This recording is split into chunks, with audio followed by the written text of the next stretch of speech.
یہ صرف کہانی نہیں، آئینہ ہے جو ہمیں اپنا کھویا ہوا چہرہ دکھاتا ہے۔ اگر تمہیں لگتا ہے کہ دنیا بس ویسی ہے جیسی تم دیکھتے ہو تو تم غلط دیکھ رہے ہو۔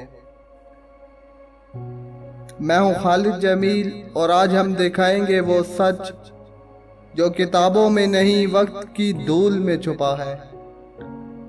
آپ دیکھ رہے ہیں فیکٹونری، جہاں سچ چھپتا نہیں، بولتا ہے۔ کیا تم نے کبھی ایسا لیڈر دیکھا ہے جو وردی میں ہو مگر مغرور نہ ہو، جس کی جیب خالی ہو مگر دل بھرپور ہو، جو صدر ہو مگر صدر کہلوانے سے انکار کرے، جو قوم سے وعدے نہ کرے صرف وفا کرے، جس کی تقریر سے انقلاب نکلے اور خاموشی سے نظام لرزے، جو تخت نہ چاہے بس قوم کی عزت لوٹانا چاہے۔ اگر نہیں دیکھا تو آؤ تمہیں ابراہیم تراوڑے کی کہانی سناؤں، جو ایک ملک کا صدر نہیں، پورے براعظم کی بیداری کا آغاز ہے۔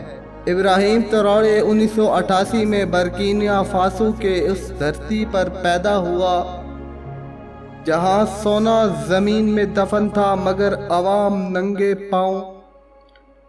وہ ایک عام سا بچہ تھا مگر اس کی آنکھوں میں غیر معمولی سوال تھے۔ ہم غریب کیوں ہیں جب دنیا امیر ہے؟ ہم خاموش کیوں ہیں جب ظلم بولتا ہے؟ اس نے بچپن کے کھیل نہیں، جنگل کی مٹی سے سبق سیکھا۔ اس کے ہاتھوں میں کھلونے نہیں، خواب تھے۔ اس نے تعلیم کی سیڑھی پر وہ قدم رکھا جو اکثر غریب بچے خواب میں بھی نہیں رکھتے۔ یونیورسٹی سے اعلیٰ تعلیم حاصل کی مگر اس کے دل کی یونیورسٹی وہ تھی جہاں بغاوت پڑھائی جاتی تھی، جہاں کتابوں کے ساتھ ساتھ ضمیر بھی جاگا کرتے تھے۔ اس نے تخت کے خواب نہیں دیکھے، تختہ الٹنے کی تیاری کی۔ وہ جانتا تھا کہ تعلیم صرف ڈگری کا نام نہیں، یہ وہ ہتھیار ہے جو غلامی کی زنجیروں کو کاٹ سکتا ہے۔ وہ کلاس میں بیٹھا ہوتا تو استاد نہیں، معاشرے کی چپ چیخ چیخ کر پڑھائی جاتی۔ طلبہ یونین میں وہ آواز بنا جو نہ صرف سنتی تھی بلکہ سوال بھی کرتی تھی۔ جب قوم تھکی ہوئی تھی وہ جاگ رہا تھا، جب سب نے سمجھوتا کر لیا وہ لڑنے نکلا۔ پھر ایک دن اس نے بندوق اٹھائی، لیکن اس کا مقصد کسی کو مارنا نہیں تھا بلکہ جھوٹ، کرپشن اور غلامی کے چہروں کو بے نقاب کرنا تھا۔ وہ فوج میں شامل ہوا مگر فوجی نہ بنا۔ وہ ایک فکری سپاہی تھا، وہ سینئر کو سلام کرتا تھا مگر صرف وہی سلام جو سچ کو نقصان نہ دے۔ اس نے کبھی نوکری کو نوکر بننے نہ دیا۔ وردی پہن کر وہ ان لوگوں کے ساتھ آنکھ ملا کر بات کرتا رہا جنہیں ریاست نے ہمیشہ نیچے دیکھا۔ اس نے تخت کو جھاڑو سے صاف نہیں کیا بلکہ دل سے صاف کیا۔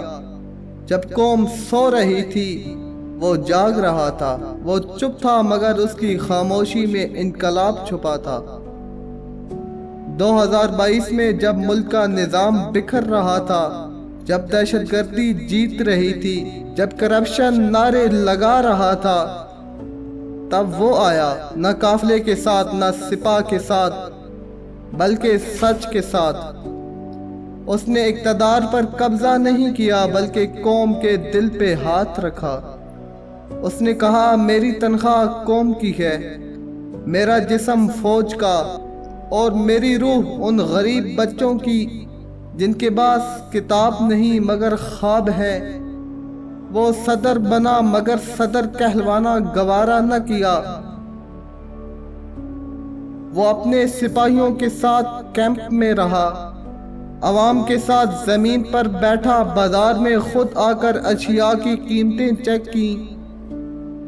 فرانس سے کہہ دیا بس بہت ہو چکا، اب تم نہیں ہم لکھیں گے اپنے مقدر کی کہانی۔ اس نے برکینا فاسو کے نوجوانوں کو آئینہ دکھایا کہ آزادی ملی ہے مگر خود مختاری ابھی دور ہے۔ قوم نے پہلی بار لیڈر کو دیکھا جو ان کے جیسا تھا، جو ان کے ساتھ بیٹھا، ان جیسا کھایا، ان جیسا رویا۔ ٹراورے نے نہ صرف تقریریں کی، اس نے وہ کر دکھایا جو افسانے بناتا ہے۔ پاکستان کے نوجوان جب اس کی ویڈیوز پر تالیاں بجاتے ہیں تو وہ دراصل اپنے دل کی خلا پر مہر لگاتے ہیں۔ وہ ٹراورے کو نہیں چاہتے، وہ اپنے کھوئی ہوئی قائد کو یاد کرتے ہیں جس نے کبھی کرپشن نہیں کی، جو سادہ لباس میں جیتا، جو اصول پر قربان ہو گیا۔ ٹراورے ہمیں ہمارے ہی ماضی کا عکس دکھاتا ہے اور وہ حقیقت ابراہیم ٹراورے کی شکل میں ہمارے سامنے ہے۔ چینل کو سبسکرائب کرو